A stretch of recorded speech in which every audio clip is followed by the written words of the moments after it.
ఇటువంటి అత్యవసర పరిస్థితుల్లో ఒక ముఖ్యమంత్రిగా 70 ఏండ్లు పైబడినటువంటి కేసీఆర్ అనే వ్యక్తి మామూలుగా అయితే కేసీఆర్ అనే వ్యక్తి నిరంతర రాజకీయ అన్వేషి. ఏ ప్రయోజనం ఆయన ఏ పని చేయాలన్నా ఒక రాజకీయ ప్రయోజనాన్ని ఆశిస్తాడు.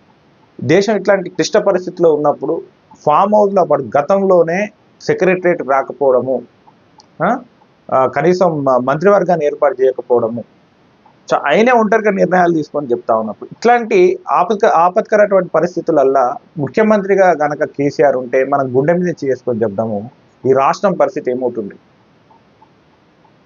తెలంగాణ ప్రజలు తీసుకున్నటువంటి మంచి నిర్ణయం ఏంటంటే కేవలం కేసీఆర్ రాజకీయ ప్రయోజనాలు, కేసీఆర్ ఏమైనా ఆలోచిస్తే వాళ్ళ కుటుంబ ప్రయోజనాలు తప్ప ఇట్లాంటి ఆపత్ సమయంలో నిజానికి ఫామ్ హౌస్లో ప్రగతి భవన్లో ఉన్నటువంటి వ్యక్తి ఇంత బాగా స్పందించిన.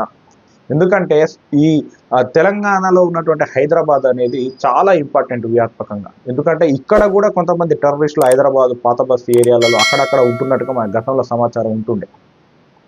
ఇట్లా ఈ విధంగా సీఎం రేవంత్ రెడ్డి స్పందించినట్టుగా కేసీఆర్ స్పందించిన, ఫామ్ హౌస్ నుంచి వచ్చిన, ఇంత చాకచక్యంగా వ్యవహరించిన అనే విషయం మనం ఒకసారి ఆలోచన చేయాలి.